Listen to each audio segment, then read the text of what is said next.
Do you know what I think puts them off? Genuinely. It's hard.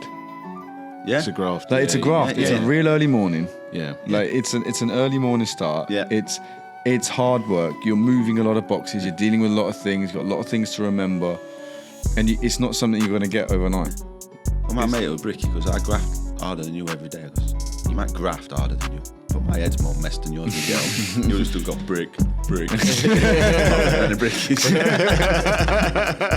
My favourite punchline was, it's a fully funded this, that, and the other. More, and if he says more money in my pocket one more fucking time, I swear to God, he ain't seen my pocket. No. There's no money in my pocket.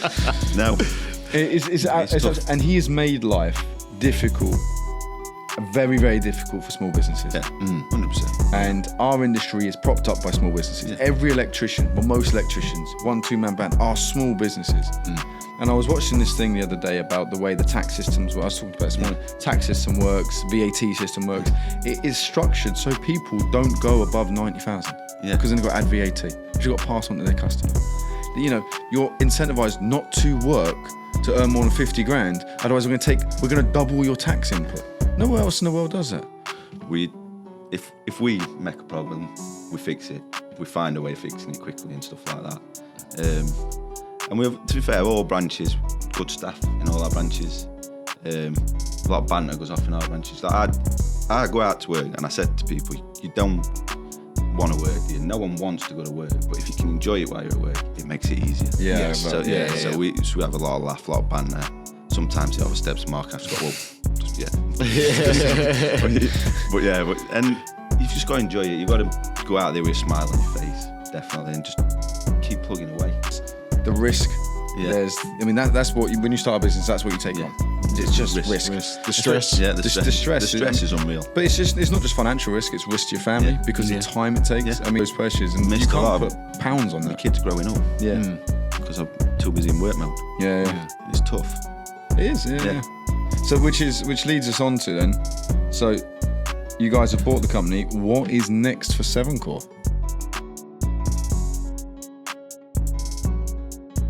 Guys, welcome back to Talk Up, and thanks to everyone as always for tuning in. Look, before we get any further, could I please just ask a small favour? Could you please hit the subscribe button if you are watching on YouTube, and could you hit the follow button if you're watching or listening on Spotify or Apple Podcasts? It really, really does help, and it's a very small, free little thing you can do that really does help us, which we really, really appreciate. Now, this episode, very different from our last episode with Kirsty from Surge Protection Devices. If you haven't caught that one yet, huge episode. Please go and catch that one up. This one is with someone called Stephen Comparetto, who's more fondly known as Compo. So me and Jay sit with Stephen, aka Compo, and talk about all things electrical wholesaling. Now, before you switch off, what an epic story. These guys have gone through something called a management buyout. Compo himself has come through from Grassroots, now being a director and a shareholder of a multi-million-pound independent wholesaler who's just gone through a buying group change. There's a whole massive story there, and one that hopefully will lift some of the iron curtain to show you a different side of the industry that you might not be aware of and how layered it really is. We also touched on a few political subjects, not something we wanted to shy away from, because politics in the UK affects all of us, right? And we do share our opinions on it and where we feel about it. Feel free to share yours in the comments. Just remember, they're just opinion guys, and they are our own opinions. So feel free to share yours in a respectful way, which brings me on neatly to our sponsors. Chauvin Arnoux don't just sponsor this episode, they have sponsored the entire season. And if you don't know who they are yet, please go and check out their social medias or check out the UK website and touch base with them. Anything from testing and data logging, they are your guys, and a hugely, vastly growing brand, huge on the continent, that have been going multiple decades, I think. So definitely worth having a look at. Now, guys, that's enough of that. Let's get straight into the episode. And thanks again for joining us. Welcome to the Talk Up podcast. I am joined today by my beautiful co-host, William. And we've got the main man today, Stephen Comparetto. Is that how you pronounce it? That's correct. That is it. But you are referred to in the industry as? Compo. Exactly that. How are we doing today? Good. Good stuff. All right, let's get started. You call me beautiful. Did I? Yeah. Yeah, it's a term of endearment, isn't it? Bit fruity though. Oh, right. Okay. Some loving eyes going across there. Yeah. Some loving eyes. I know we haven't seen each other in a while. We've been out on the road. But I'm glad you're sat there. I can feel the tension, to be fair. I can feel the tension. Oh dear. Right. This could turn somewhere else. Yeah, well, I was going to say it's a family show, but it ain't a family watch this. But right, so we are joined. So Compo has come all the way down from Worksop. For those of you who are south of the border, like me, and wouldn't have a clue where that is, you want to explain where Worksop is on a map? Worksop. We always say we're just outside from Sheffield. It's about half an hour from Sheffield, so I'm nowhere near Sheffield. But we are in Nottinghamshire with a Sheffield postcode. It's classed as Nottinghamshire. So to us normal, I say normal folk, that's not fair. To us, Southerners, as you guys call us, you're in the northeast. You say in northeast or East Midlands? Yeah, East Midlands. It's about East Midlands. See, we had this conversation last night, didn't we? Because I've been to Worksop, and like the East Midlands is like an hour that way. It's classed as, it's probably South Yorkshire. We'll call it South Yorkshire. But isn't Yorkshire up north? Yeah, Yorkshire's up north. Yeah. So if you're South Yorkshire, you're I'll tell you what. north south east. Worksop's here. South Yorkshire's there. Yeah. Derbyshire's there. We're literally 10 minutes from Derbyshire. Yeah. 10 Right. minutes from South Yorkshire. We're in no man's land. You're in no man's land between the East Midlands and the Yeah, northeast. yeah. Right, there you go. So We're a mix-up. you're a mix-up. But you also have branches in Lincoln. Melton, Mowbray, Skegness, Sleaford, St Neots. Yes. Look at that. That's a memory. That's good. The reason I know that is because they all stock a fantastic range of circuit protection. We do. Just. Just. It's only taken like 5 years. We've got it only in. Yeah. I've told you about the first time. Yeah, we can talk about that all you like. Working for another company, and I just didn't feel it then. Yeah. Feel it now. I can vouch for that as well. Yeah. Right, there you go. So let's walk through Compo's story, right? Yeah. So you started off as a want-to-be plumber. Yes, I left school. Don't switch off just yet because you wanted to be a plumber. All right. Forgive the man his Well, I've sins. done something wrong then. Oh, you wanted to be a plumber? That's it. This is electricians podcast. So when I left school, I went to college. They says, "Oh, you want to be a plumber, but you need to get an apprenticeship." So I applied all over for apprenticeships, and I applied to Plum Centre, which I thought they were plumbers at the time, and I didn't realise. They phoned me and said, "Look, we're not plumbers. We sell to the plumbing trade, but we have got an apprenticeship opportunity. Do you want to come for an interview?" I was like, yeah, might as well. I heard it back from no one else. And so I went for the interview, went there, got the job. I was on £150 a week, all my mates on £50 a week. So I thought, Winning. What a guy. Yes. I'm winning. Yeah. I'm winning for now. I wasn't 3 years later. So I was still on £150 a week and they was on a lot more. But then I went on their apprenticeship scheme, which were brilliant. Obviously, Plum Centre is now Wholesaler. Yeah. For anyone that doesn't know who they are. And they had 2 years on their apprenticeship scheme. We went all over, did a lot of training courses with suppliers and stuff like that, and learned a lot. And then finished up at Lake Windermere on a team building course that was absolutely brilliant. Some of the lads that I'm still in contact with one of them, but yeah, don't see any of them now. But it was brilliant little scheme. So how old were you then? 16. I left 16. school. Okay. But yeah, and then moved up. Well, I worked at Plum Centre. I worked my way up to trade counter. I left Worksop branch, went to Doncaster as trade counter supervisor. Then back to Worksop about 4 years later. So I did 4 years at Worksop, 2 years at Doncaster, then back to Worksop as assistant manager. Then went with a plumber and found out I'm useless with my hands.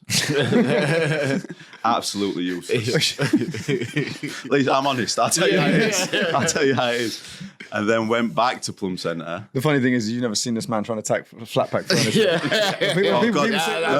People say this is not practical. I'm thinking, Jay works his ass. But if you give him anything practical and then try and sit on it or use it as a table or anything, No, that's it. Where you get IKEA. My missus puts it together. Is it? I just stand there and hold it while she pushes it together. Yep. That looks right to me. Yeah, because whenever I do any DIY in the house, she's just like, no, don't do that. Don't. To be fair, my missus does that with me, but it comes out all right in the end. It doesn't kill anyone anyway. Yeah, and then so I worked for Plum. I worked for him for about a year. Then went back to Plum Centre. Then another company come on. Did you leave after a year, or did he ask you to go back to the plumb centre? What, when I left plumbing? To be fair, that recession, the first recession hit in, God, I don't know. 07. Yeah, 07. Yeah, remember And it. the plumber started, he lost quite a lot of work. And there was a job back at Plum Centre, so I went back. People don't. Let's put a pause there, right? Yeah. Because obviously you're trying to condense 15, 20 years into like 4 minutes, but like 20. Christ, we're getting God, old. don't say that. See, me and 20, Compo are the same age, by the way. 22. So. Yeah, I look a lot younger. You do. To be fair, that's why I wear the hat. Yeah. But like, people don't remember. A lot of Yeah. this generation don't remember how bad 07 was. Yeah, it was terrible. Like people are talking about now, like post-COVID, Yeah. and things are tough right now. 07, 08, 09, and 10 was hard. bad. Yes. Like the volume of people losing their homes, Yeah. companies just eclipsing overnight. Like it was just, that was bad. And there was just no, I mean, we worked at a mortgage company at a time, do you remember? Yeah. And That was bad. All we That was did bad. was take people's homes off them. Did you? Oh, mate, it was horrific. Yeah, I bet that was hard. That's It was hard. brutal. I'll never forget a conversation. I think he wasn't a plumber. He was a scaffolder.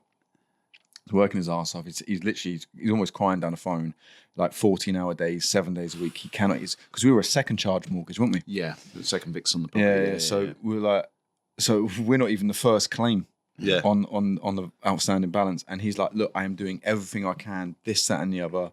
I cannot physically work any more hours. I've got 2 kids. I've got a missus. She's working 2 jobs as well, and they couldn't afford it. And they were it was ridiculous. And that company we worked for was horrific, mate. We'd send them out a letter to say, after we'd phone them to give them a look, you're well behind, yada. Then we send them out a letter which we charged them 125 quid for. Just for a letter. Honestly, like loans companies and banks back then, and mate, what happened to people then? And the industry, the merchant industry in general, obviously, plums, it survived it. It did. Better than anything. Obviously, I don't know what independents were like then. I couldn't vouch Well, for it. no, and to be fair, I went into Edmondson's, who said the same thing. There was very little redundancies done. Yeah. Obviously, they cut back some profit shares and things like that, pretty much disintegrated. Yeah.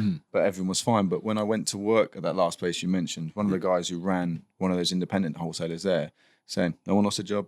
Obviously not. Same sort of scenario. No one got pay rises and that. Things got a little bit tougher. And the industry definitely changed, became more price aggressive and things like that. But it was tough.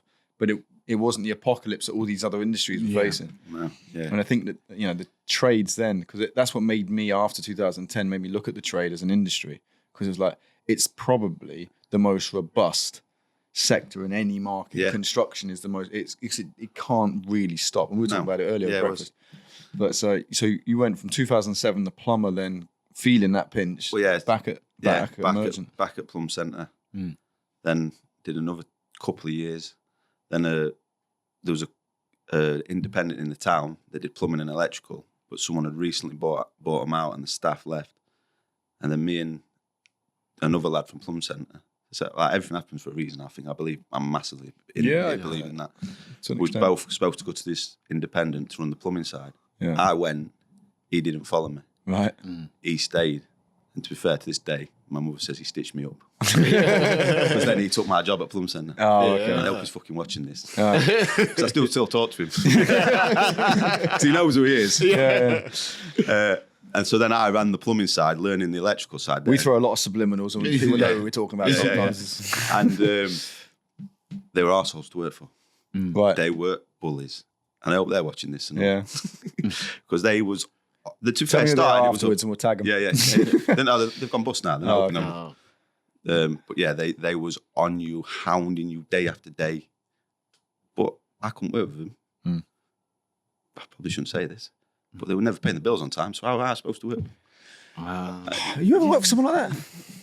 I can't say. That's another subliminal. But yeah, it was tough. And to be fair, we did all right, but it was hard. I did 2 years there, and some good lads that worked there. How many people work there? At the time, there was 6. All right, so... But there was solid like outfit. 3 on the plumbing, 3 on the electrical, like that in between, and van driver. But yeah, and I learned electrical there, and then I found out that 7 Core was opening. There was 2 lads that were opening it that I knew through like football days and stuff like that. And I rang him. I said, "Pay me out. I need to get out of here." Honestly, it was one of them. I wasn't enjoying. For those who aren't Northern, right, Oh, Hey, means anything. Yeah. Sorry, yeah. Sorry, I got the translations from Yeah, yeah. So I was like, I need to get out of here. And it was like, oh, to be honest, your name had come up as the third. He says, you're going to have As a please avoid this geezer. Yeah, Everywhere yeah. it goes, No, it closes down. I think my name's good in the industry. No, it is, to be fair. But then he was like, well, you're going to have to come in as a van driver stores. I said, I don't care. Just give me a job. Yeah. And I sat down with Sean, who was the director. I did an interview him, told him that, like, this is what I'm in. Next day, he gave me a job. I was gone. So did Sean open Workshop first, or did he open Lincoln first? No, Lincoln was the first branch. Right. 17 years ago. Might be 18. No, yeah, 17, because we're 15 years old now. And then Workshop was 2 years later with me, the two of us. And then there was Skegness we bought. I think they were Wallace's. Then we opened St. Neots, then Melton, then Sleaford. But in between Melton and Sleaford, we did have a branch in Nottingham. But that got closed because just couldn't hold the member staff. Couldn't hold the member staff in Nottingham. The merry-go-round was... Nottingham's such a strange city. Like, it's so big, Yeah. but small. It reminds me a bit of Cardiff in the sense of the people. Yeah. Like, there's so many people there. Everyone knows everyone. It's quite a small little clique there. And that's got to be... That's a hard city to crack, that To one. be fair, he got one good manager in and he turned it round. And then when he left, he was like, I've had enough of this. He had 6 months and it was good. And he was a good lad. Perry, if you're watching, I spoke about him last night. Because he'd been one of the directors now. Yeah. Again, I bet he's kicking himself. Yeah. I might have to take that bit out, actually. Yeah. Nah. I still talk to him because he's an wholesaler not far from us. But yeah, he left and then Sean was like, I've had enough of this merry-go-round of stuff. Yeah. I'm just going to shut this place. Sometimes you can move forward by stepping backwards. Yeah, can't and you? we did with that. And obviously I worked, going back to when I started at Plum Centre, Seven Core. Back to Seven Core, I started van stores, I was serving. We were on small, like we started from nothing and worked my way up. I had the two lads that run it, one left after 2 years. I went back to his old job.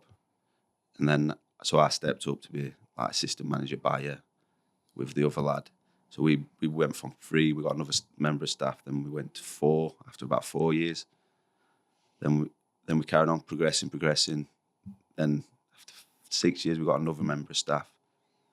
And then all the way up to COVID, we stayed till that. And then Sean sort of formed this MBO before I got in. Wait, let's just step back there, right? Because like, I'm listening to it, and I'm thinking about the way the listeners will hear that. We went from one, then we had another. It sounds so simple. Yeah, well, it's not that simple. No, obviously we growed and growed. But there's, and it's easy to skip that process over because, you're just kind of recalling it. And it was, that year, then that year, then that year. Those years, again, I know we're very new in our situation of starting up, but those years when you start out, adding a member of staff is an agonising question you ask yourself. Like we were talking about it this morning. We talk about it most days because we got potentially 2 roles we need to fill, but we've also just been offered the other building. We're looking at this, that, and the other, and you can't do it all because your turnover is X, your outgoing is already Y, and you really need something left over at the end. You need to. So it's about you got to be growing at the same time. We was right? growing every year, obviously. Yeah, that's why we put more staff. Yeah, in. but so what was different about you guys when you set up in Workshop? Well, to be fair, when we set up in Workshop, because that branch, just to give you everyone here a bit of clarity, wholesalers don't just open the doors and you guys just, there's a new wholesaler in the area, I'll walk in and buy all my Twin and Earth from there now. And there's a lot of infrastructure or a lot of cost that goes into setting up a wholesaler before you even put a member of staff in it. And then the way the credit term cycles work, your leasing cycles, your insurances, your racking, all these insurances, national insurances, taxes, blah, blah, blah. There's so much cost to opening a shop front to any type of business or having a physical space. Like you must have grown. So you took Workshop from 0 to 4 million in your time, right? In my time. That is insane. Yeah. Because when normal people sit around the pub and go, I want a £4 million. Okay, Seven Core obviously a lot more than that as a company, but I want a £4 million business. Just people look at you sideways like, where's your Lamborghini? I hope CF aren't watching this. They're definitely they're coming from it. So yeah, when we opened Workshop, there was only CEF and the independent that I worked for, but it was on its arse. Yeah, the independent, and Sean obviously did a bit like I'll name the two, Jimmy and Jamie. We opened the branch with. Jimmy was working in Lincoln at the time for a contractor, but he was always had the wholesaling background, and he was dealing with Seven Core. And Sean approached him saying, "Do you think you could run a branch in Worksop?" Because says we've noticed there's only one wholesaler. Yeah. It's like, yeah. There's a massive gap. Worksop is it was a big industrial area. Still is a little bit. We had the biggest Wilco's factory. We got a big B&Q factory, big sandwich factory, stuff like that. It's quite easy to get in and around Yeah, as because well. you've got It's A1. like a good like a commuter's type of town, isn't it? Yeah, you've got A1 5 minutes that way and M1 5 minutes that way. So we're like banging. It's good. Like from Worksop, we go all the way up to Leeds from one way and all the way down That's to Nottingham. definitely up north. Yeah, that's Leeds, yeah. Oh, you've And been back there down once. to Nottingham the other way. So, Yeah. and a lot in between. We don't just stay in the town. Yeah. So how many staff you got out of Worksop now? 9. Well, 10, including Yuka, but she's classed as a head office. Right. But yeah, there's 10 people in the branch. That's insane, isn't it? Yeah. Question. You started, as you said before, van driver, etc. And then now you've made that ascension now. So Yeah. you're a director now. Yes, sales Okay. director. Something like that. Run me through the mentality, because we spoke about this briefly last night. And then one of the key themes that you kept mentioning yesterday is, I'm going to prove you wrong. Yeah. So a lot of people, like when I left school, I told this, what I was telling you last night, my form tutor, Mrs. Blythe, God rest her soul, she was the most feared teacher in the school. Okay. She was my form tutor from year 7 all the way up. Everyone hated her. And on the last day, I says, Mum, I hope you're not watching this and all. The last day before you did all the shirt signing, I wagged school. I got pissed with one of my mates. And then come in the next day, she turned around to me and went, Stephen Comparetto, I went, what? She said, you're going to do nothing with your life. And that rang in my head for ages. I thought, I'm going to prove you wrong. And it was the same, obviously, when I got to manage a 7 core, because this was all set up for somebody else, and he made some major mistakes. Sean said to me when he left, or when he got sacked, we say, you ain't going to be able to do this. And I went, watch me. So I took the business. So how old were you then, though? Oh, when I took over? Yeah. 32. Well, okay. So you've been doing it. Oh, I don't know. No. Yeah, it will be, because we did the MBO 2020. We started, hold on, you might have to. Well, we're in 2025. Yeah. So we started the MBO 2022. Right, okay. And then I took over. Yeah, 2020, because it was after COVID when I took over. And at the time, we was doing about 2 million. Right. And then I've doubled that in the last 3 years. It's mad how something as simple as a bit of a, you know what, fuck you. I'm going to show you. But there was that, fuel someone. And obviously, I was working my arse off under that person that made a mistake. But I don't like blowing smoke up my own ass. I hate blowing smoke up my own ass. I was making him look good. And then obviously when the shackles got took off and it was mine, I was like, right, let's do this. Again, I can empathise with that. Yeah. We come out of a very similar situation. Yeah. You know, and that last place where we were told categorically, we were going to get crushed before we got off the ground. And this, that, and the other, and da. And then to be fair, Sean, last Christmas, I had a good chat with him. I said, you didn't think I'd be able to do this? And he went, you proved me wrong. Well, there you go. And sometimes that's the biggest reward in the world. Yeah. And to be fair, Sean, he's been brilliant with us, what he did for us.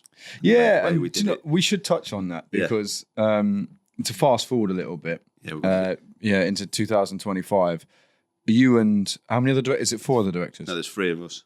Well, me and 3 others, Yeah. So 4 directors, that you're shareholding directors now. Yes. Because you bought the original owner out to what's called an MBO. So we touched on this on a few different episodes, guys. An MBO is a management buyout, which is essentially where the management team buy the existing ownership of a business out using the profits of the business. And there's 2 real key factors in that. One, the business has to be profitable, which is a lot easier said than done, because it's not just about being profitable in a cash flow sense. You have to actually have the money there to buy someone out. And when you're talking about a £10 million business, it's not a small figure. No, it won't. So you actually have to... But it was a fair figure. Yeah. And a couple of other directors might not agree with me, but it was a fair figure. Well, the thing is, and we can touch on that as well, because I think it's important. Like, that figure is calculated using something called an EBITDA, and something called goodwill. And the goodwill bit, EBITDA is factual based on your accounts, and the goodwill bit could literally be what the geezer thinks he's worth. Right? And that can vary based on amount of risk taken, bad debts, this, that, and the other, blah, blah, blah. And they're usually structured over somewhere between 3 to 5 years. Now, for a business to actually fund an MBO, not only do they have to be profitable to a particular point so you can actually qualify for one, but you actually have to make more profit than that to be able to pay for it and then still run your business. So you have to almost bank yourself to double down on your profit to MBO, and the person or the people selling that business have to believe in that management team that they'll see it through. So it is the amount of ones that I've seen spoken about got as far as contractual agreement and then they've disappeared. And what tends to happen eventually is that companies just get bought out by investment funds or this, that, and the other. Very few, especially in our industry, businesses actually follow through on an MBO. Like he and I were promised one for years and years and never saw one. Lots of friends that we've got promised the same thing, some by the same person, and they've never materialised. So it's just like it's difficult, especially with the wholesaling once you shred it all back to actually really quantify. Oh yeah. Because how do you quantify 14-hour days for 6 years? Well, it's tough. You know, how do you quantify? And that's on both sides, though. Yeah. And it's a difficult thing. And you're the only company I've really seen, apart from another one that I won't touch on because I don't know if it's public information that I know, but that we're quite close with, that have done it and have exercised it exactly how it's supposed to go. Yeah, I'm still waiting for something to go wrong. Yeah, we've got the business now. I'm still like, well, there's something going to come out. You owe us another £1 million. I feel like, where have you got that from? I just bought a new car. But to be fair, like when he sat us all around, we went to Dave's house, one of the other directors, and we sat there with Sean. Has Dave got a big house? Oh, he's a big lad. Yeah, he's got 4 kids. You know he's got a big family, right? He's 6'7" for those of you who don't know Dave, right? No, I can't imagine him in a little sort of semi-detached. No, it's a cul-de-sac. Because obviously he was part of the other directorship, and he's the only one that stayed on. But yeah, there's obviously me from Workshop, Mark from St. Neots branch, John from Lincoln, and Dave. So Mark looks after all finances. So hear this, Jay. So I don't know if Compo's already told you this. This is what Compo is about to explain is what I think a lot of companies miss. Most successful board of directors in larger companies, if you look at like conglomerates outside of our industry, like that aren't independently run, they will employ or they will grow directors in particular roles that fit their skill sets to benefit the business. Yeah. What tends to happen in our industry is 2 or 3 people get together, start a business. They're friends or they've worked together, whatever it might be, but they're all very similar, got very similar skill sets. And then it's like, so you've got 3 of the same person as a director. So bits of the business don't get looked after. And then you have an ego situation. What we've always been really good at doing, and these guys are taken to another level, in my opinion, is we know we're very, very different, right? We have completely different skill sets. He is very good at certain things. I'm very good at So I look after all this. He looks after all that. And my old man, who's our financial director, thank Christ, looks after all the money. So, that's what I need. That's what. Well, he's been an accountant for 40 years, so you can trust him. You can trust him to do that. And since our business has been structured like that, we have had a very safe and healthy business, which we didn't have in the last place. You guys have done exactly the same. So you got four directors with 4 completely different heads, like sets of responsibilities, isn't it? So you've got like Mark. He's finances, he looks after finances. We've got John, who says he hates this, but he's good at it. And he's a big, scary man. He's a big man. He's a big man. He does he's got a lovely smile. He has got and I love him. That's how he can lure you in. So he looks after all the HR side. He's done all training courses and he's brought other things in. And it's something you need in business because like I ain't got a clue. You can't just sack somebody now. You've got to. Oh yeah. Can you, Jay? No. Cut that out. So there's all the HR, and then Dave, who's, you know what Dave's like. He loves his purchases. He loves his deals. He's all over that, and he can rub people up the wrong way. That's Dave, but he gets what he wants most of the time. Usually, and he is good at what he does. And then there's me, that's sales director, which, to be fair, because I can't get out of Workshop, because that Workshop is the biggest branch. I do feel like I can't drop that mic, can I? No, please don't. But because I can't really, because when I do get out there, things do go backwards sometimes. Because it's hard, it's my baby, but I feel like I get away with quite a lot, but then I bring a lot more in. But the other man, as I am as sales director, but everyone, when the manager's struggling with stuff, they will come to me, but they can't find something, and then I'll try and help them out. Because I think my biggest trait is I'm like a sponge. I absorb everything. I was telling you last night, Dave will go, like, they're looking for something. I was like, well, we did that like that and about 2 years ago. How do you remember that? He's like, I can't remember the names and stuff like that. Or someone I met yesterday. Yeah. I'm good at stuff and I remember stuff. Although I forget a lot. I was saying that other day, I think I've got Alzheimer's. Yeah, when it comes to names, Yeah, names and stuff. I just forget like easy stuff, but like stuff from years ago, I don't know. But yeah, so You and I like that. Like you can remember those random things in the Yeah. world. I'm quite specific. Like but especially when it's work related. Yeah. A bit like yourself. I'm like, yeah, we did like this, and this. Whereas Jay will remember like your Wi-Fi password. yeah. I'm like, yeah. Little numbers and stuff like that. But yeah. I was going to say, do you worry about like this level of indivisibility? What I mean by that is the fact that, like you said before, you're sales director. Yeah. So essentially, you're overseeing all the branches in Yeah, terms of the sales figures, etc.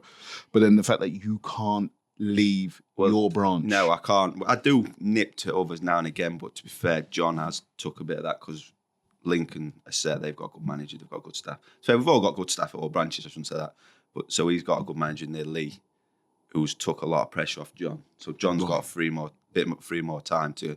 So he's been doing 2 days at one branch. Well, from September, he's going to be 2 days at one branch and another branch. They're not struggling, but they're all right. Do you know what I mean? Yeah. So he can oversee that. Yeah, but and that's talk to me. a director's role, though, isn't it? We like bounce off keep each other. everything going in the direction of the entire business is trying to take it to. If you have one or two branches going off or struggling to perform in the same way, or struggling with the systems or processes or customer acquisition or getting buy-in, because sometimes, I'll be honest, sometimes you'll struggle to get buy-in from certain brands. Yeah. So like Lincoln and Workshop, I bet you have reps crawling all over you. All the time. And some of your smaller branches probably don't see a rep for 6 months. That's why I get like, I ain't seen a so-and-so rep for ages, and we sell loads of their stuff. But the funny thing is if John, who they know as a director, is sat in the branch of one of those and said, like, come here to see him, like all of a sudden it pulls them through. Oh yeah, Dave's good at that. And he is. He is. Yeah, he is. He is. So, but I remember after I did the breakfast morning at Lincoln, he was like, oh yeah, could you just shoot to the other? And I've got to get back to South Wales. Yeah. I remember that, mate, I felt rough. I heard, yeah. Have you told? You haven't told the story on the podcast, have you? About what now? Obviously, with the breakfast morning. Which one? Dave's? Yeah. No. You going to share it?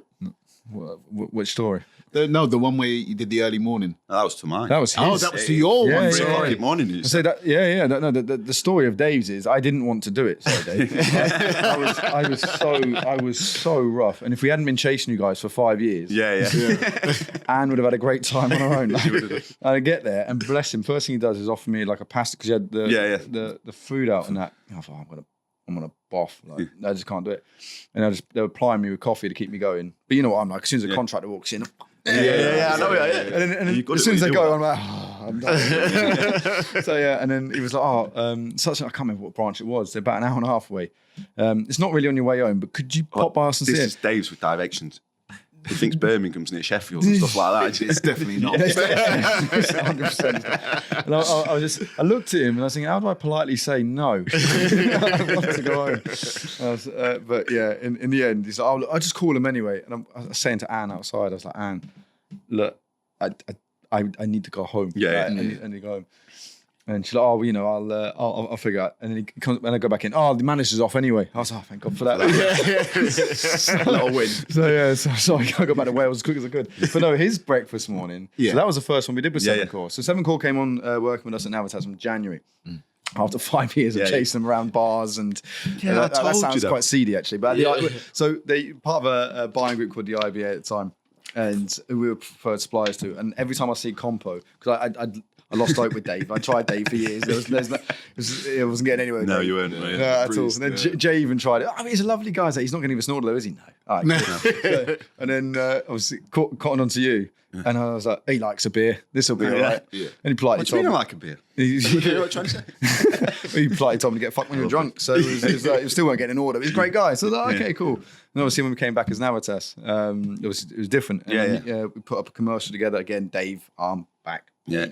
And then negotiated the deal on behalf of the old buying group, actually. Yeah. And then, then you came on. It cost us an arm and a leg, but it was hands on heart. It was definitely worth it. And then one of the things is Compo said to me, I'll put it in, but I want you to come off and do the breakfast morning. Yeah. I was like, Well, I'd been to workshop once with Anne years ago. Years ago. We were talking about it this morning. I was wearing a suit and tie. Yeah, it's probably last time I did. Yeah. Yeah, he turned up. I thought, who's this cocksure? He's proper cocksure. He sent this lad. Hoodie and a hat. No, not that time when you come. Well, right. when In you a suit and when you tie. come with your suit and tie, I was like, what the fuck's this? But then when I got started listening to you, I thought, yeah, and that's why I said to you, when the first time I met you, and I thought, this lad's got passion, and he knows what he's on about, but there's something not right. Yeah. And something in the back of my head was like, no, I can't. And then obviously when you come back with this, Yeah, it was. Yeah, yeah. The company structure we had last time put up a lot of wholesalers. Yeah. Called a spade a spade. Yeah. They didn't like him. Yeah.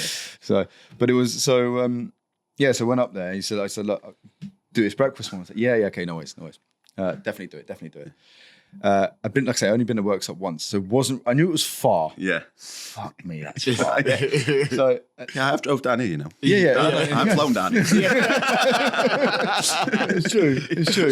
But you didn't have to be here at 7 a.m. No, that's a good point. Yeah, I get that. So, but here's the best bit. So what had happened is I hadn't clocked the dates at all. I think Anne had booked the dates in with you. Yeah, she had, yeah. And it was on a Friday. Yeah, it was. And on the Wednesday, Thursday, we had Elex in Sandown. Is it Sandown? It must have been. No, January, wouldn't it? No, no, in January, no, I don't think No, it wasn't. It was March time. So it was, they came on in the January. So would it have been, no, it was Ali Pali. It was Ali Pali. so. Oh, yeah, It London. was Ali, so that's why I got confused. So coming back from Ali Pali, and I was saying to Jay, I was like, we're going to workshop in the morning. And he was like, what? Yeah, we're going to workshop in the morning. And because I'd been away from home, the missus was like, look, don't, because we've only got Nipper, to be away that many nights in a row. She's like, so I went home. So rather than going from the Ali Pali straight up the M1, which would have been easier. Miles easier. which is what any man with common sense would have done. No, Muckins over here drives a van with these two stooges back from the Ali Pali, right, to South Wales via the co-op, right, to get a multi-pack of Monster. Oh, yeah. And every place where you can put a drink in a van's got a can of Monster in it. I go to bed for like an hour and a half, 2 hours. 3 o'clock in the morning, I'm up. I'm back in the van to get to workshop for about 7:15. And at the time, I was obviously I had like 3 or 4 cans of Monster. I'm like, bing, an absolute crackhead. I am like buzzing. Great, luckily, it was a really good breakfast morning. It was. We spoke to a lot of electricians, had a great time. And then on the way home, fuck me, I crashed. God. Crash hard, did you? Oh my life! And it took so much longer. It was Friday as well. I got caught in Birmingham. Whoever drives around Birmingham? What day is it today? It's Friday. All the best, mate. Yeah, thanks. Damn. It was so bad. Yeah. And the M5 had all the roadworks on it. Then there was an accident. It was just like, it took me like 6.5, 7 hours to go home. I was raging. I got home. I was just Crashing bit. Like the Saturday felt like a hangover. Yeah. It was so bad. It was the Monster that'll come down from that. Yeah, and mate. the coffee would probably fed you. Well, it was the other thing because I was right next to the coffee machine. When I was, it was bad. But no, like you said, our trade car's mental. It can be mental. It is busy. And obviously, it took off from that. So you built the business around the trade counter business? Is that what you say? Yeah. So what? So and back to your Yeah, marketing team headed up by Yuka. Actually, we're going to talk about marketing in wholesaling. I sent you a couple of questions, and one of that I think segues. All right, without my glass on, it all looks very the same. Is wholesaling now compared to wholesaling? So wholesaling 5 years ago was COVID. Yeah. So to say it hasn't changed is a little bit unfair. The industry. COVID was a crazy time. COVID was mental. Were you guys manic as soon as COVID? Well, we managed to stay open through COVID because we sort of supplied the local hospital. Right. Okay. Yeah. So we managed to stay open. And to be fair, if you've ever been to workshop, customers are like, "Fuck it, I don't care." Yeah.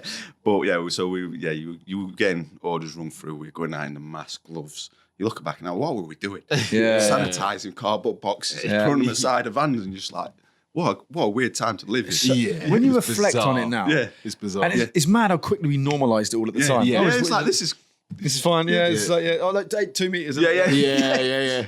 Brilliant. Oh, now. It's one of them. I mean, we had a little system, which again, you probably shouldn't say now, but so at our old place, we had 2 buildings. Right? Yeah. I had an office upstairs, and it was only me, him, and Joe that were in. And Jay was one side here and Joe was over here, and we basically had this system that if one of us had COVID, we'd come in and we'd choose the upstairs because we couldn't make it work with any less than 3. It was just mental. Yeah, absolutely mental. It was a crazy. But the industry boomed after. Yeah, so straight after, like obviously that might be why I turned the business double. Well, you got to keep it there. Yeah. And that's what I think. We can go on to it in a bit. Like that's where I think for the last sort of 2-3 years we've been living off the boom of 2021, and now people are like, it's really hard. It just reminds me of 2019. Yeah, like the industry stabilised a little bit now. It's gone flat, hasn't it? Yeah, but it was always hard. Yeah, you always had to work hard for the business before COVID, and then it was just a bit like it kind of went back to the olden days where you just turn up and like, can you keep up with it? Yeah. Was the question. Making sure you've got everything. Yeah, so like for the last 5 years, so there's obviously been a lot of change. Yeah. But as an independent wholesaler, so you know, how have you seen the industry evolve? Or has it evolved? Well, or the last 2 years, your nationals have got a lot more aggressive. Yeah, a lot more aggressive. Why do you think that is? Because they've lost out a lot of business. I think you'd rather buy it. Well, I'd say I've worked for a national. In a national as a person, you're a number. Mm-hmm. Independent, you appreciate what you do. You're a person, you know what I mean? You can talk to the main man. So you don't think it's down to pricing, you think it's more down to service? No, a lot of it is pricing. I think, obviously, I said this last night. When you were quoting against CEF 10 years ago, you're like, I can easily make money on this. And now you're quoting against CEF, like, Jesus Christ, where they got them prices from? Yeah. But, and I don't know. It's tough. The market's tough. It's got a lot tougher, and I think it's going to carry on getting tougher. But do you think that's where, like, relationships with your customer, I know it sounds really cliche and blah, blah, and you can hear it on every kind of podcast or whatever everywhere, but, like, relationships with your customer and your supply, like that entire supply chain, are more important than ever. As an independent, you build the relationships with, like, there's people in the same, like, we're all, my opening line to anyone I see, we're all here to make money at the end of the day, but we do it fairly. And obviously, we'll help you as much as you help us. Yeah. And I've got a good relationship with a lot of my customers, and they know, I bend over backwards for all of them. But you have with suppliers as well. Yeah. Like, Same and with suppliers, I think that's important. And it was Kev from Alert said to me, he was like, our suppliers were just as important to us as our customers because we can't service our customers unless we have a good supply chain. And I think that gets missed, and I can tell you this firsthand as a manufacturer. And Jay suffers it now far more than I do because I don't see many of our customers anymore, right? But they will treat they will beat the manufacturer down. Yeah, I want that to be you. No, especially if Dave's coming from. No, but it's but you know what I mean. But then not give them the support. That must kill you. It's the same as us, to be fair, for customers, but as us down on price. Yeah, and they're like, where's that order? I get someone else. I'm just like, well, you've just spent an hour ringing around trying to get better prices off people, then come back to you and then you get someone else. Yeah, like I said, I had a bone to pick with your mate. Theo, who gets quotes from everywhere and picks bits from everyone. Yeah. That does a supply, like a wholesaler's heading. Yeah, it does. Because why don't you just go, make sure everyone, now this is another thing that I do, when we quote against other people, well, they're 200 quid cheaper. Well, have they quoted everything? Yeah, definitely. You sure? Yeah. And then they'll order it and then they'll ring me they missed so-and-so off. They missed this off. So, well, check the quote like for like. Yeah. Goes the best price on the bottom. An independent will value it more than a national. So what's a wholesaler's biggest bugbear then with a customer or contractor? Bugbear? Yeah. Not paying on time. Massive. That feeds up the chain. Not paying on time. I know. Yeah, it's again. We're going back to our toughest again. You can see it. Yeah. Yeah.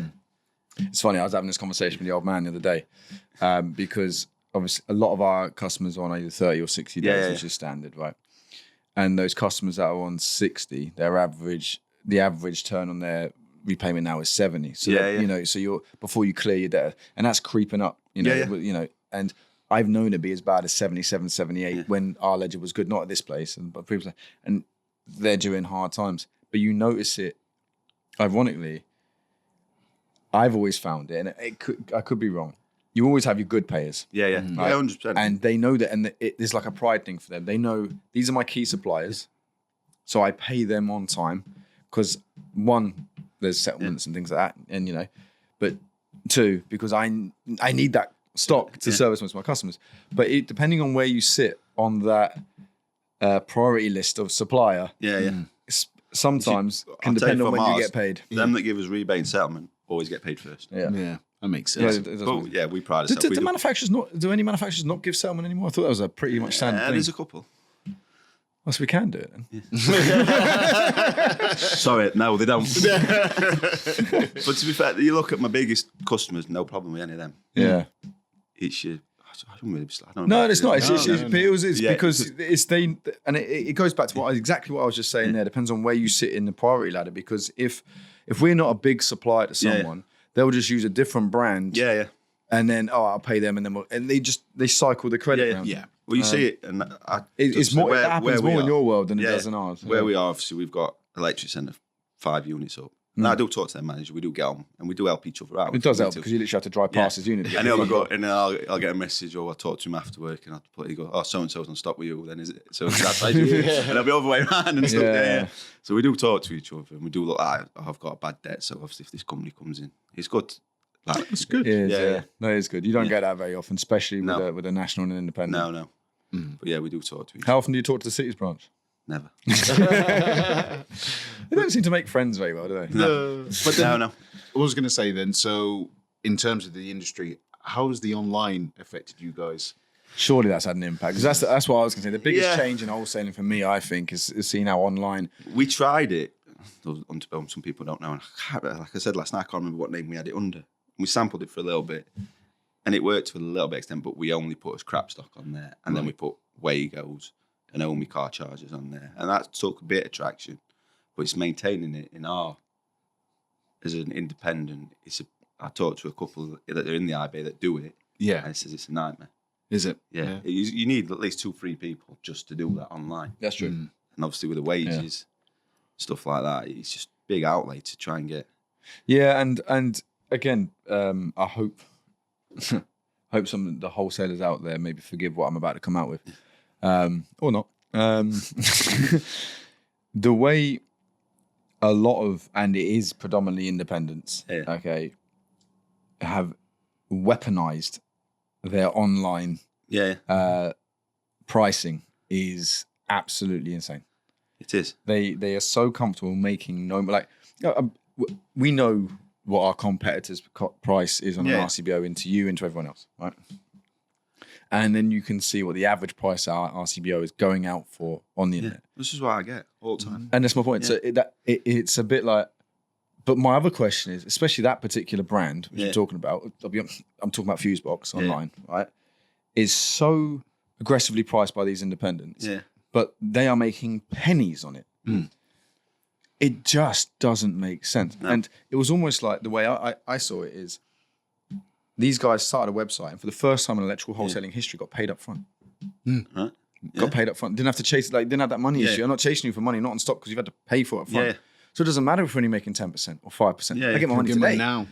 And all of a sudden, that's my comeback to customer. It might be cheap online, but you get 30 days credit.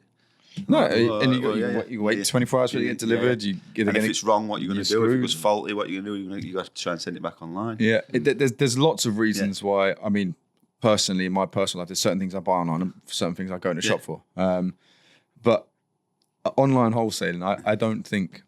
And again, come back to what you're saying. If there's not enough profit in something, you can't deliver the service on the back of it. You can't afford to. I might be wrong, but we sampled it and we never went into it full time. We concentrated on other stuff. To be fair, at the minute, the customer base, the footfall at the minute is all right. But we mentioned again last night with the younger generation coming through, they don't like talking to you face to face. No, they'll look away. Or they want to order on the phones. They're all coming through with the phones and. So this isn't scripted, but it's funny because the next thing I was going to segue straight into is staff. Right. So let's be honest, our industry is so weird. Right. And you have these weird generational gaps of human beings that work in our industry. So you've got what I call the prehistoric generation, right, which are only the generation before us. But the age, there seems to be a lot of people in our industry that's 65 plus. And then there's a massive gap, and then it's 45 to sort of 30. And then you don't have any young one now, and we're trying to find. We're in that second gap now. We're trying to find those younger ones to come through, and the difference between us and our predecessors is massive. But the difference between us and the guys and girls coming through now is a different language. Yeah, like the older generation, their knowledge is second to none. Unbelievable. Yeah, I agree. But ours is all right. But their business acumen is completely different. So 100%. you from a product knowledge and this, that, and the other, and people, our generation, the generation before us, their networking was everything, right? Yeah. They know everyone, right? Like literally everyone. Oh, it's actually, I used to work there, and then we went there, and because it was all people driven. Yeah. We're not. We come from a more digitized age. Information. We can find the information for ourselves. We're more process generation. So hence why we can take these baby boomer businesses and turn them into £10 million businesses that we MBO, right? And we are a combination of, yes, we can use software and we're good with people and we can have a laugh still. We still like a beer. We're not a completely woke generation of get offended by everything. And then you've got this other generation that and I'll put my hands up, right? We cannot seem to communicate with. You talk to them and they do not look at you in the face. No, it's weird. And it's just, I don't know what's going to happen. And I'm saying to myself, I'm like, am I that old? Like, that's the question. Because it's just like, I remember being the young guy thinking, oh, you don't get it. Yeah. But in this situation, they're right. I don't get it. Like, they just... No. Like, it's just the common sense factor is missing. Zero, yeah. And I think it's the schools. Coming through schools now, they drill them. Like the schools around us are concentration camps. They get, I can vouch for this because my daughters have just getting to the end of year 7. Right. Yeah, they get detentions for next to nothing. Yeah. Not having a tie on. Yeah. They're not really allowed to talk to each other walking between breaks and stuff. They get half an hour for the dinner now instead of an hour. Right. They don't get to communicate with each other. It's just like... Yeah, you're right. Because someone said to me the other day, it's a money-making scheme now, schools. It's not secondary school. I can't vouch for this. I don't know. I haven't looked into it properly. But it says, because they're all academies now, around where we are, it's money-making. It's all about the money they make. Possibly. I mean, I don't know. I mean, we were talking about this on the way this morning, that we've both got daughters in the same age. And Mercy's, everyone knows she's the apple of my eye anyway. She can't do no wrong. But I even told the teacher that. Yeah. But she's had a... the thing is, and she's so much like me. Yeah. She's practically minded. She's cheeky chappy. Yeah. She's hilarious. Right? And when you get out of her shell, she's so much fun. Yeah. And she's scared to put her hand up in school. Right. Like, do you know what I mean? Little things like that. And then when she doesn't understand things, she'll act out and she gets herself in a bit of bother because unfortunately she's got my mouth. But then she could have a bit of Katie's as well, to be fair. So, and it is what it is. But it's oh, my bad. That shouldn't have come through. Isn't it? I think that is.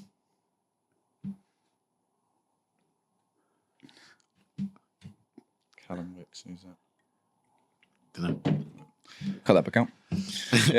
Yeah. But it's you're right. Anytime she tries to kind of do anything, it's kind of pushed out of her. But then I think back to when I was at school. I had loads of detentions. Yeah. I was kicked out. So I don't.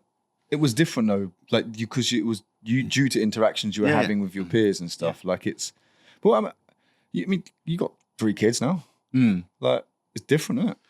Yeah. I mean, my thing is this: in terms of the industry, do you think this is going to have an adverse effect on the industry in terms of the skill level, the knowledge level, the contractors coming in, and then in terms of the staff that we're appointing as well? Well, we touched again this last night. I speak to a lot of electricians now, and I said, "Are you taking any apprentice on at the minute?" No. Have you seen what we've got to pay them now? Yeah. And I was like, and then I'm looking and thinking like, where are we going to be in 10 years' time if you're not taking apprentices on? Because this is what they've got to pay them. Obviously, they've got to add on to the jobs with the market being tight. So why should I take them? I'm not paying someone £400 or £500 a week just pass me a screwdriver. Yeah. It's mental. It is true. Yeah. And like I say, we were saying most jobs when you're a one-man band are like a 1.5 man job. Yeah. You don't need a full, you don't need a qualified spot. I need someone to give me a hand and pass me things up a ladder or this, that, and the other. Hold that other length over there and blah, blah, blah. Or, as you're feeding cable through, pull it from the other side. Yeah. Like a hand. And in the meantime, the pass off of that is I will teach you how to do this trade and I will pay you a wage that reflects that you're helping me whilst learning. Exactly. I checked this last night and I thought I was right. So what they get for government for taking an apprenticeship? Go on. £500 after so many months, after 3 months, right. and then £500 after a year. What? That's all they get off the government as an incentive to take an apprentice. Wow. You're going to lose that in your first month. Yeah. Well, it's just like, Because what was it, like £10 an hour or something? £8 an hour? $7.50, I think 18 to 22.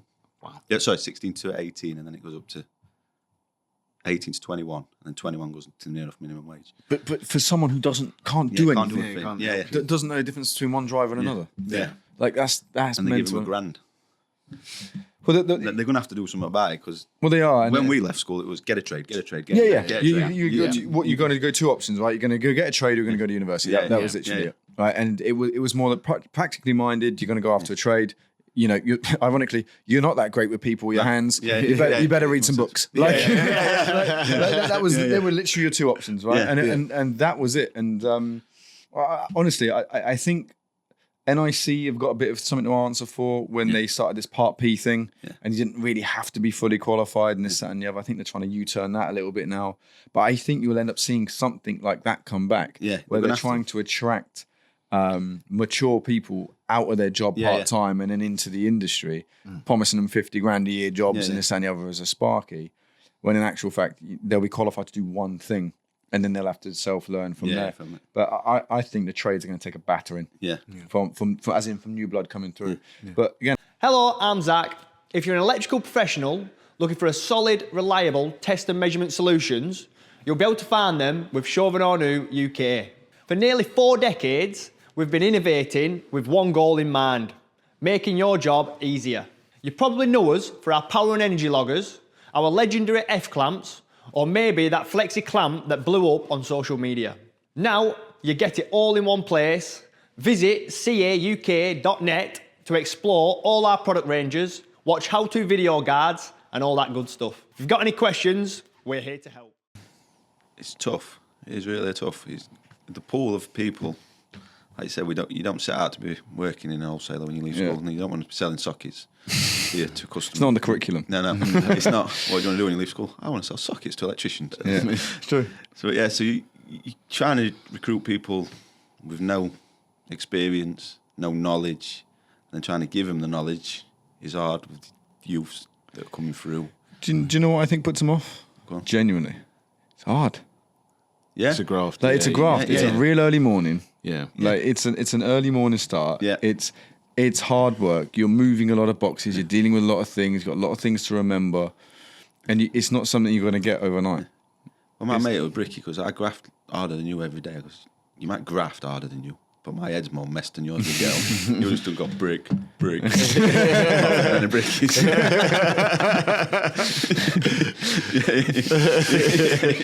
It's true, though, isn't it? Yeah. But it is. There are jobs that are more physically taxing than being an electrical wholesaler. Yeah. But there are I suppose with wholesaling you get elements of all of it.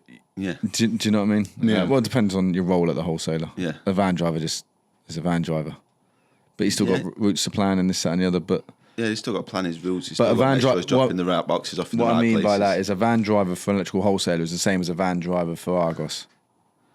It is a similar. Ooh. Do you not think? As a I'll DPD tell van my driver? father-in-law that when next time you come. Do it, yeah. No, because to be fair, my van drivers get involved with the warehouse stuff. Okay, and yeah. making and picking jobs and Which is quite common in an independent, Yeah. less so. So when I worked at Edmonton's, we had, I can't remember, staff we had there, about 14. Yeah. We had 2.5 dedicated van drivers. Yeah. The half is because I'm not quite sure what he did, right? Yeah, he was a van driver. But he was on that obscure run and he seemed to take all day to do one delivery. Like, so it was like, but we had 3 vans anyway. And we had dedicated van drivers. Yeah. They'd come in, they'd do their drops, they wouldn't load their own van. would they not? No, they'd unload it obviously, but they wouldn't load it. It would be loaded for by Lee and Nigel and all the guys there. There's your paperwork, there's your drops, and literally all they had to do was follow. Like Lee was really organised, so all they had to do is these are the order you're going to do. Bang, and off they went, and that's all they had to do. Yeah. And come back and they drove. So he planned the routes for them as well. Lee, mate, if you've not met Lee, remember Nigel? It's his son. Oh, right, okay. So Lee, if I could afford Lee, he'd work here. Yeah. Lee still works there. Every time he goes to leave, they give him a pay rise. Lee is one of those guys. every business needs. Yeah. He's absolutely meticulous, loves his job, really nice guy, but thinks of everything. And he's the guy that makes, like I say, he would have sat there, planned it all right. Speaks to the guys in the sales office. What order does this need to go out in? Who's more important? Is it bang, bang, bang, get it all organised? That's a skill. Yeah. That's a skill that's learned over years. And he's meticulous. You could eat your dinner off the floor in them stores. It was incredible. Stock take with him was piece pace. Was it? He'd done 2 weeks beforehand. So we'd all go like, all right, oh, it's already labelled. Oh, it's already been counted. Oh, look, there's even a little sticker here. Tell me how many here. Yep. Take. Honestly, and he'd be doing like you wouldn't see him 2 weeks before stock take. He was just everywhere. Where's he work? Edmonton, Cardiff. Where? Eddie's in Cardiff. Yeah. Oh, no, we ain't got a branch down here. Give it time. So, but do you think the work, because it is hard work and there's lots to do, and you said there's a lot of interaction with human beings. It's a huge part of it. Yeah, Do you think that's a problem? Yeah, it is for the younger generation come through because you can't talk to people. So do you recruit? I've been to your branch. You've got a mix. Yeah. We've had one just come through the EDA training, Right. apprenticeship. He's still there. He might not be when this goes out. Yeah. No. He's, to be fair, he's all right, but again, he doesn't drive. He's 21 and doesn't drive. I was like, are you going to learn to drive? Well, I think so. I think so. Yeah. Brilliant. Yeah, I don't know how you can get to that age without driving. No, I mean, I couldn't. I mean, I had a bike at 16. I had a car at 14, but that's a different story. But he has come out of his shell the last 3 or 4 months. But he was very hard to talk to. Very hard. And, when they do something wrong, they either disagree with you or just sit there with their head down while you're trying to tell them off. Yeah. And don't, So why did you give him the role then, in which case? Sounds like a you problem. Yeah. You personally We give- put an advert out for an apprenticeship. We got 2 people apply. Right. We had 2 interviews. Well, we had 2 interviews. He turned up with 1 didn't. Oh, there we are. Yeah. And Mate, your selection process is thorough. that was through the EDA. Right, okay. But yeah, it's hard because the pool of people, like we say, it's hard to find someone. But it's not a sexy job, is it? No. It's not like, oh, what do you do? Oh, I work at a wholesaler. Yeah. Oh, great, cool. Like, it's not something that it's. No. They don't. And there's money to be made. Yeah, there is. And you can work 15 years and end up owning the business. Yeah. Somehow. But yeah, it's going to be a real problem. Isn't it? Yeah. The future of the industry, I think, in every aspect. Like we were just saying to you out there, like Jay went to the latest IBA golf do, and I said, if you see any good reps, just employ them. Yeah. Just employ them. And no knock to anyone that was there, but we haven't made any offers. Jay said you're all shite. No, I did not say We that. got beat up at next one.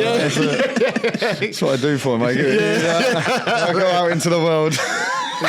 Brilliant. But Can't wait. It's one of them, like you it's get some same good in yours, senior management people, Yeah. and you can understand how they got there. Yeah. But it's just like the average acumen of salespeople, customer service people, this that, and the other, in our end of the industry, I think is quite poor compared to other industries. Yeah. 100%. And then you're speaking to electricians, and they've tried taking on apprentices, and I'm not doing that again. It's painful. Yeah. And then you add in the caveat that it now costs too much. Yeah. I mean, that's the other thing, though. If you take on a member of staff who doesn't know anything, Yeah. doesn't know how to pick their nose, let alone an order. Yeah. Right? Can't doesn't know the difference between a chop box and a whisker this and whatever it is. Someone asks for a coil of twin and earth, they go, so is that a coil?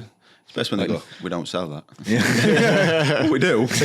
You need to ask someone quickly. Please stop talking. Yeah. Get back in here now. But it's true. Yeah. And then it's a timeout of another member of staff to train that member of staff so they don't say that you don't sell cable. Yeah. Like, and all of that, and now the minimum wage is where it's at. It's just like, It's tough. for that amount of money that you have to pay someone who knows nothing, who turns away cable sales, you could get someone with 3, 4, 5 years experience from another wholesaler for an extra few £1,000s. Yeah. So and all that cycle is going to do is perpetuate. Yeah. So what's going to happen there is people aren't going to be looking for young people to come in. No. But if they don't have jobs, the industry doesn't have a future. No. No.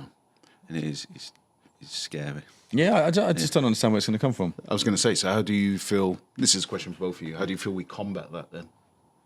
In which case? It's a tough one, that, isn't it? You were talking about, what's his face? 2-tier Starmer? Go on, get it out. Go on. I've got nothing against this government. I've got a lot against this government. But then they all come in and do the same shit. Look, They tell a lot. Yeah, I mean, we could go down the And, government yeah, route. we'd be here for hours. We go down the politics. We've never really done it as a podcast, but that's not because I'm a very much like you in the sense of this is the first general election I didn't vote. Yeah, I didn't. This first one, yeah. Because I just honestly felt like it didn't matter. No. You've got this geezer over here is lying to your face, Yeah. and I mean Starmer. You just knew everything he was saying was nonsense. Yeah. And he conned an entire country into voting for him. Yeah. And then you got this lot that had been in for so long that had done such a bad job. Yeah. And you just couldn't trust them. No. So it's like, and then what you have, like the Green Party, Reform. brilliant, Yeah. that's Yeah. it. Brilliant, mate. Under their regime, I'd get deported. You and me both. It's like, no, this is probably not going to work for me. So, it was just like, okay, it just felt like it honestly didn't matter. No, it didn't. And you knew Starmer was going to get in because again, Conservatives had done such a bad yeah. job. It's just like, here we go. But I didn't think he'd be quite this bad. No, I didn't. I didn't. You've got to take your hats off to it. Yeah, I mean, He's been terrible. I've never seen anyone get hated that. Boris, who was an absolute buffoon, right, who locked the country down badly at a party, Yeah. isn't as disliked as this geezer. No. He's just gone back on everything, hasn't he? I just my favorite punchline was, it's a fully funded this, that, and the other. More, and if he says more money in my pocket one more fucking time, I swear to God, he ain't seen my pocket. No. There's no money in my pocket. No. It's tough. and he has made life difficult, very, very difficult for small businesses. Yeah. 100%. And our industry is propped up by small businesses. Yeah. Every electrician, well, most electricians, 1-2 man band, are small businesses. And I was watching this thing the other day about the way the tax systems work. I was talking about it this morning. Tax system works, VAT system works. It is structured so people don't go above 90,000. Yeah. Because then they've got to add VAT, which you've got to pass on to their customer. You're incentivized not to work to earn more than 50 grand. Otherwise, we're going to double your tax input. Nowhere else in the world does that. No. It's insane. The highest people in America pay 37% tax. Dubai pay nothing. Most thriving economies have lower tax. And you're just like, we're going to tax our way out of recession. Nope. You're going to tax everyone out of a job. It is. And it's put a lot of pressure on people. So did the NI raise, and this is a loaded question because I already know the answer, but did that situation with national insurance and everything else that has been loaded on with minimum wage rises and everything else, how did that affect you Massively. and what did you run as a business? Because you've got how many staff? We changed the buying group because of it. Yeah. One of the reasons. So we've got 44 staff, and 95% of the staff got a pay rise. Jesus. Wow. Yeah, because you've got to think about The hours you work Well, as the well, young lad, we've put him to here. which means everyone else now has to Yeah, go up. so he's close to my next lad that's been there 5-6 years. So I put his wages up. Yeah. So then he's close to my sales manager. Yeah. Then his wages go up because he's too close to him. And then he gets close to my assistant managers and managers. Their wages go up. And we were just like, Jesus Christ. And that's before you pay national insurance. Before national insurance, pension contribution. That one's a killer as well. Yeah, That's like yeah. a silent killer. Yeah, that is it, yeah. And we were just like, we sat around the table and we had this figure and we were like, what are we going to do? Because, I mean, that is a Yeah. huge figure, right? Yeah. It is a huge figure. And then we need to look at another buying group. We know we've been in IBA 15 years, which there's a lot of great people in IBA, a lot of people I met. Not happy the way I left, maybe. Didn't get to say goodbye to a few, but I'll catch up with him in time. I said, we need to look at AWeb. Everyone seems to be going there. We need to find out why. So we sat down, had a meeting with AWeb, and we saw reasons which could improve us as a business. But again, I think it's also important to note, been in the IBA 15 years. 15 you were years. there as a small business. We You've now started matured into a 10 million plus 10 pound. And we was things change. one of the biggest fish in their pond. You would have been the biggest, I wouldn't think you? there's one a little bit bigger. Who's that? Panasaurus. Is it? Their turnover's more than ours, apparently. I haven't looked. Is it really? Yeah, they're a big deal. They're massive, yeah. Going back to London this week. And then, so then we've jumped into another pond where there's some big hitters in there. There's some big hitters independent in there. hitters in there where I'm really excited about that we're going to be mixing it with them. Yeah. Because you get in a buying group, any independent, I'd 100% be in a buying group. Yeah. Because you meet great people, you bounce off each other, you learn what they're doing right, what they're doing wrong, and we like help each other out that way, talking about each other's business, what they find good, what we find good, stuff like that. I think that's another thing to point out is like a lot of like when you start a business, right? You start your business with what you know. Yeah. And you get to a certain point. If you can then start adopting what other people know, their mistakes, their successes, this, that, and the other, that's when these networks really pay dividend. And like, oh, you know, for example, like, there you go. I mean, we're a supplier, but there's a lot of wholesalers that I speak to get information from, to get understanding levels from them. Same reason I speak to so many contractors, because it all goes into the product essentially, and or the commercials, wherever we structure it. So I was chewing your ears off yesterday. So, but if you can learn off other people, you don't have to make them same mistakes. Yeah. And you're about to learn off people that have built businesses from nothing to almost £100 million. That's a lot of knowledge there. We want to grow. Yeah. And we're going to learn off these people that I think I'm a relatively young director. Yeah, in the industry. Yeah. And there's a lot I don't know. Well, you self-taught in this. You know, it's here's the problem. This is how I fixed it. Okay, fine. And a lot of times you never get an opportunity to go back round and go, was there a better way of doing it? Yeah. Like so. If you can bounce off, I was saying to you, I still do it to Pete now. Yeah. Right. So Pete had 40 years in it. You know, he started multiple businesses, done really well in wholesaling. And I say to him, look, if it's a staff issue, or you know, I've got this wholesaler saying this, or I've got this, how would you deal with it? Did you have a situation like it? And funny enough, over 40 years, quite a few times. And this is how I dealt with it. Oh, brilliant! And you sit there and you stew on it, and you think, well, if I take that, sprinkle a bit of what I know in my. That's a much better way of dealing with a situation. Because you can bolt on someone else's experience. That's invaluable. And I think it'll be a good move for you. I do. I hope so. Well, I think it will. Everyone I've spoken to have wished as well. I'm going to be selfish enough to say I hope it leads to a good move for us as well.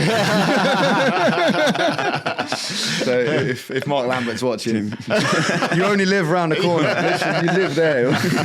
Pop by, say hello. Get him in to do a podcast.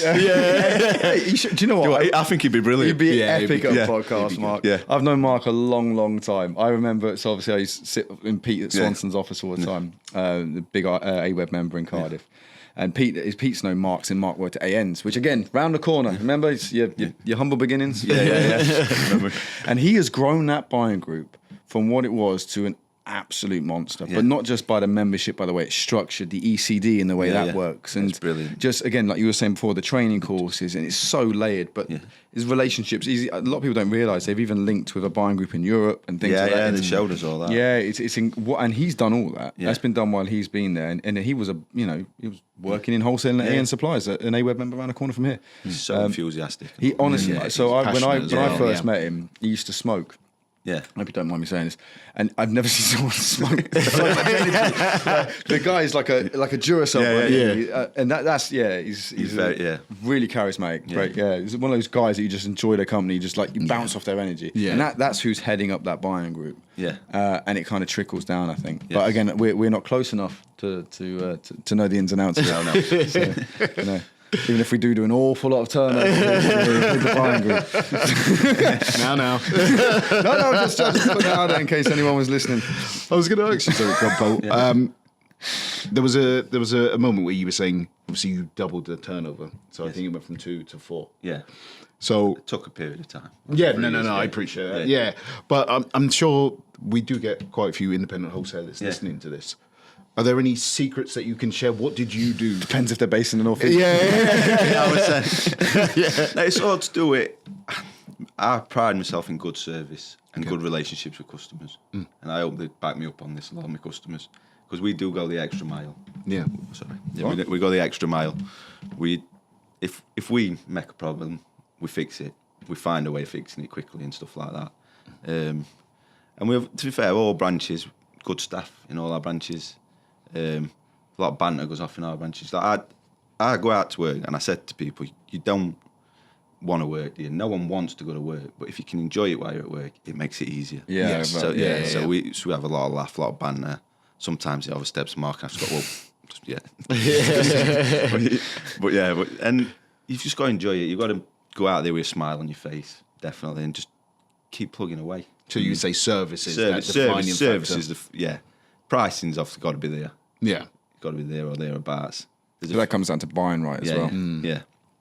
But service, I think, is one main thing that we built. That we will when I took over, we had one van. We've got 2 vans now, and there was 6 staff. Now there's 9 staff. Yeah. Out So- one of the six. That's quite a lot. and it's a small unit. Well, It is. That was extended. my next thing I was going to ask you, because the reason he's asked you what it took to double it is because that's his task this year, right? well, we got involved in solar, and that's took off. To be fair, Yeah. Okay. Yeah. Because, but how important is your spatial factor? Like, because very. yeah, when solar's big as Yeah, well, yeah. like as in physically big. So because the reason I ask again, funnily enough, so we're about to take on Unit Yeah. 3, which obviously I showed you yesterday, and we'd just been offered Unit 5. Something in me is telling me we should take one Yeah. and not both, because I don't want to overstretch it. No. But something's also telling me that if we don't take it, so Yeah. cards on the table, we got offered Unit 3, Yeah. right? When we first took these two, and we said no because my house was attached Yeah, to it. yeah. It's scary. It is. It's So if scary. it don't go right, I Yeah. can do 2. I can handle that. Yeah. 3, I don't want to stretch ourselves. And then within 6 months, it's like, we should have probably taken Unit 3. Yeah. And it just so happened, out of conversation randomly with the guys there, they've outgrown the space. And we're back onto the landlords. Oh, remember us? Sorry, we said no, but we'd like to say yes. I did this. Yeah. I absolutely ballsed up. 'Cause Yeah. next door to our unit was free just after COVID. Right. And there was like, do you want it? I was like, nah, we've got enough room here. We're all right. Yeah. Roll on 2 years later. Why the fuck didn't I take Yeah, that unit? but then this is what everyone tells, and this is Yeah. why I'm worried, because the units on this estate don't come up very often. No. And although if it was Unit 4 and we had the whole bank, Yeah. I think we'd have just taken it out of ego more than anything else. But Can you not move them across? no, I did say that, but Yeah, this they own that one. I don't know. Right. Yeah, so but we're taking Unit 3. Yeah. And in Unit 5, it's just one of those, like, when you don't take the space. Yeah, yeah. But have you ever taken space and wish you hadn't? No, not at the minute. Not at the No, minute. because we mezzed all ours after that. Yeah. And now we've mezzed it again. Yeah, that's what we Join on, so we've mezzed ours twice. Lincoln's getting theirs mezzed now. Yeah. Right. So the only branch I think that we need to get a bigger place is St. Neots, because that's tiny but does good numbers. Yeah. But you've got some bigger branches that do less than you, No. space-wise. Lincoln's the biggest. Yeah. Then us. Then St. But you've got you do more turnover than Yeah, Lincoln, don't you? But it's catching me. Catching me. But so it there is a direct correlation with scale. We use Lincoln as a head office, so they stock a lot of products, and then we have Link vans. Oh, okay. So, okay. so we pull. Obviously, Dave does the mass buy-ins there, and we pull stock from him. Oh, okay. Well, there you go. If you need a big order. Yeah. Here we Dave are. next- The priest. Yeah.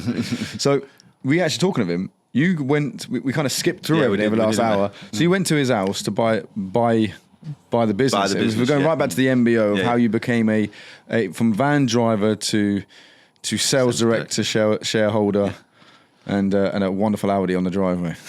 No, we'll go back to that in a minute. What, the Audi? Because this is what does my head in.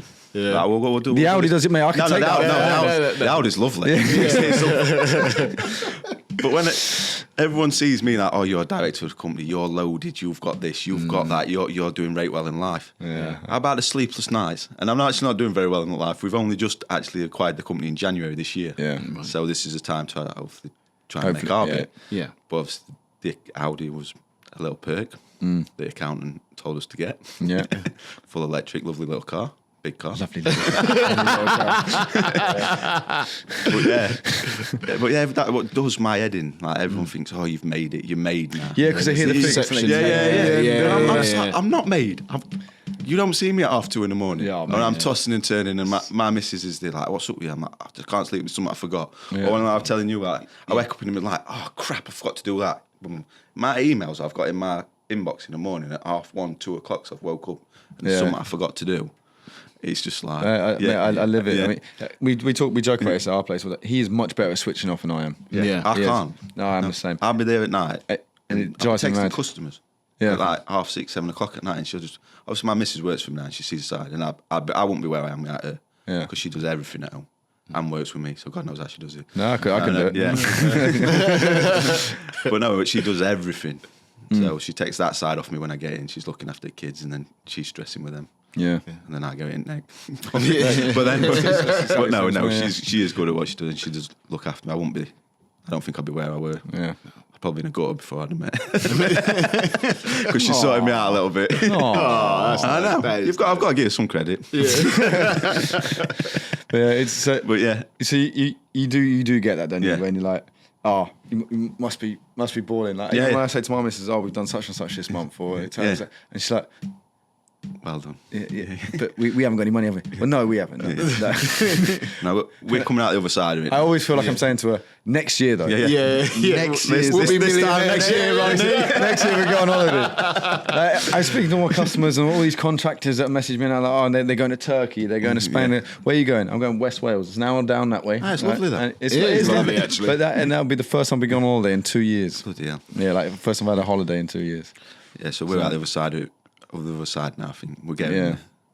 Yeah, and it's like I was saying earlier, because you have to earn twice as much profit to fund the MBO. So you went around Big Dave's house. Oh yeah, we'll go back to there. We'll keep one back to there. So we sat around Dave's table, contracts in front of us. Did I read it? Did I fuck? I just signed it. Did you actually? This is what I'm on about, waiting for another phone call when he goes. Yeah. So you didn't know what you're signing for? None of us read it. We just signed it. It was like, yeah. What, are you going to give us business? Yeah. Really? Yeah. To be fair, the accountant had been through it. Yeah. And then our accountant, he says, yeah, it's all legit, but we probably should have read it. This Probably one, because I'm still waiting for a phone call from Sean going, you don't know you're another Yeah. million. Now you've left the IBA. That's an £1 million course. Now you've gone over 10 million. That's about 500 grand. And we should have probably read it a bit more. But yeah, the accountant come in, and our accountant went through it and says, yeah, it's all right. But So what was the business doing when you valued it? well, the turnover of the Yeah. business, 6. Bloody hell! So you really did jump Yeah. it then. Yeah. It's amazing what you can do with a bit of motivation. Yeah. Well, obviously give John motivation because he was the Lincoln branch manager at the time. Mark was, it's St. Neots. But then it's yours. And we'd like turn around after 2 years and go, are you good? You've sold this now. Because we like grew and grew. Yeah. No, I needed out. Yeah. But yeah, it was his time. Like we were just talking about then, you have so many years of not turning this off. Yeah. After a while, you just like, I can't, or I don't want to do it anymore. No, he's built an house in Gibraltar. Oh, He's nice. got a camper van. He's going around the UK in a camper van, walking around peaks, districts and stuff like that. Yeah. He's loving life. Oh, there you go. And to be fair, he earned it. He put a lot of graft into 7 Core for the foundations that we took over. And that's the thing that other people miss. Like, but it's all right, you sold that business for such and such. But you built it from, like, say, when this started, it was literally me on the phone to the old man after I left Premspec in my garage. Yeah. Coming up with a box design. And, now we've taken on to this, but there's the risk. Yeah. That's what when you start a business, that's what you take on. It's just risk. The stress. Yeah, the stress is unreal. But it's not just financial risk; it's risk to your family because of the time it takes. Yeah. I mean, there's no secrets in this place. Me and the missus banged heads many a time because she hasn't seen me in 4 days, and I only work around the corner. Yeah. And it's just, and when you go home, you're not there, and you check out, and it does have all those pressures, and you can't put pounds on the that. kids growing up. Yeah, because I'm too busy in work mode. Yeah. And it's tough. It is. Yeah. So which leads us on to then. So you guys have bought the company. What is next for 7 Core? Hopefully some more branches. Yeah. Nice. Yeah. Navitas stock is obvious. Obviously, he asked me that this morning, last night, wasn't it? Sales director, I love that. Enjoy your beer. Yeah, we've got his fingers in a few pies, shall we say? Yeah. Looking at a few things. We're going to get set an A-web and then we'll have a look. We need another branch between Lincoln and St. Neots, really, because we've got Lincoln here, St. Neots here. Nothing in the middle. Nothing in the middle. Nothing in the middle. So, yeah. And then there's maybe a couple of independents that want it out. Any decent independents want to sell, give me a call. There you go. There we are. Yeah. And that's how we're going to look to move forward. And so what's Growth by acquisition is a good way of doing it. Yeah, 100%. I was going to say, so we spoke about it. Yeah. So what's the future for you then? Me? Yeah. Don't know. I want to get out more with my branches, which I need to, and I will do eventually when we've got things back into place in workshop. Which we're thereabouts. But yeah, like I am the face of 7 Core. If you ask any of the other directors, I do things like this. I'll go on any piss up that's about. Anyone wants me to go, you know what I mean? You're going to enjoy A-Web. Yeah. But yeah, for me, 15 years. 15 years. Yeah. And then we'll look to do an MBO ourselves, maybe. That's what we want to do. So that puts you roughly what Sean's age was then. Yeah. Yeah. See, I said when I set this up, I said 10 years. Yeah. And then I'd reevaluate it. And obviously we went to our second year. I ain't going anywhere. No. I don't know. I honestly, I can say that now, 38? Yeah. But like, you don't know how you're going to feel at 48. Yeah, no, this I is it. This want is to be it out from by point of view. 55, Yeah. and then I want to go travelling or something. Just go and see the world. I would love to build this to a point where I could give it to the kids, or again, like we've got quite a family orientated team structure, and we're like bit like we you guys have, said, and kind of bring these guys into it, so I can still be involved, but I don't have to be like you are. Like you're saying, now you can't get out of branch. I can't leave this place. If I take 2 days off, it's carnage. Yeah. You know, if one of us is out of business, it's hard enough. If both of us out, it's impossible. And if Serena's out, it's fucked. Right? So you know, we're adding to the staff levels and everything else, and we're doing all that, but. It's not just about having the bodies, like you said, those bodies need time, those need experience. But I reckon over the next 5 to 10 years, I'll get a structure here where I don't have to be involved in everything every day, and I'll have that freedom to be in and out and involved in other things. And that for me is That's the ideal. goal, It's isn't a it? problem with letting go, though. I can't let go. Nah, that is my I like to be involved in everything, and then I must do my lads' heads in sometimes when they're on the phone and going, "Well, we can't do that," and they'll put out, "What do you mean you can't do that?" Yeah. It was like, we ain't got it. Well, why don't we do this, this, and this? Oh yeah. I'm ringing back then. I said this to her. Oh, I've ordered from CF now. Doesn't matter, not in. Yeah. But again, that's because you're thinking about it differently. Yeah. They're That's the problem. Yeah. This is the employee's state of mind. Do you do this? Yeah. I know we don't do it. My answer is no. It's not like, oh, there's an opportunity. Yeah. Let's do it. How can the answers? Pete always told me this. The answer is never no. No. Yeah. I'll ring you back. Yeah, So yeah, that's what I've gone into. I'll ring you back. Let me have a look. I'll ring you back. Let me look into it. I'll ring you back. Yeah. And then do whatever you can do really, really quickly. And there's usually a way. Like when people ask us, do you do this type of SPD? No. However, we've got a great relationship with an SPD company based in the UK, and you can fit their SPDs on our boards. So I can do me a solid, I got a job for this, yada, yada, yada. Yes, now we do this SPD. Like you can, maybe that's from a wholesaling background, but like you can think about Adapt and overcome. That's my favourite saying. Yeah, and even if they say no, you went back to them with an option. So it's about that. But I think being an owner, you have a different mindset because it's you that's got to pay the bills at the end of the month. I was talking to one of my biggest customers when I was away on holiday and some things went wrong and we sat down and I was chatting. He gets it. He's like, we're both owners of the company. You want everything to work. I want everything to work. Our lads don't give a crap. They come for the wages. Yeah. And I'm not saying that for all of the lads. No. And all lads that work for us. Yeah. A lot of them do care. Yeah. But some people just... There's layers to it. Yeah. 9 to 5. Well, we're half 7. Well, 7 till 5. Yeah. Somewhere else. But yeah. Yeah, that was my favourite thing I ever did with us is change the hours from 8 till 5 to 9 to 5. And then we close 4:30 on a Friday. Yeah. Still here till 6 every night. Yeah. Makes no difference. We close at 5 every day by Friday, 5 o'clock. Oh, there you go. Yeah, Right. we're very, very generous. So, 7 Court, open all hours, up in the northeast / East Midlands. Yes. Growing to 10 branches in the next 3 years. 10. There you go, I just put that feel out. So it is 10. So 10 branches. So you'll see Navitas in 4 more locations shortly. Thanks for coming on. Thanks for all the support with the brand and that as well. No worries. And thank you for visiting us down here at Navitas Towers. Brilliant. We need to call this place something. What do we? Is it just Unit 1 of it's the minute? Navi Park, isn't it? Navi Park, yeah. Navi Park. Yeah, because Jay wants to take all the buildings. Yeah, that's it. Yeah, That's the dream. Navitas Park. See if everyone's okay with it. Oh, there you go. Right, guys. Remember, don't forget, if you enjoyed this at all, tell all your friends. If you haven't got any friends, just tell anyone you see.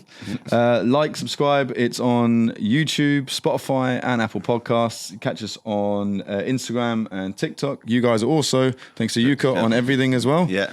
Do you know what your handle is? Nope. At 7 Core Electrical. I'm going to get in trouble for this. And Yuka does an awful lot of work on their marketing as well, Yeah, which she you didn't does. get round to. Oh, we didn't, did we? She does a good job, and she is. She is. And Compo. I'm in trouble. Right. But give them a follow as well. And until next time, guys, remember the joys in the journey and take care. Thank See you you. later. See ya.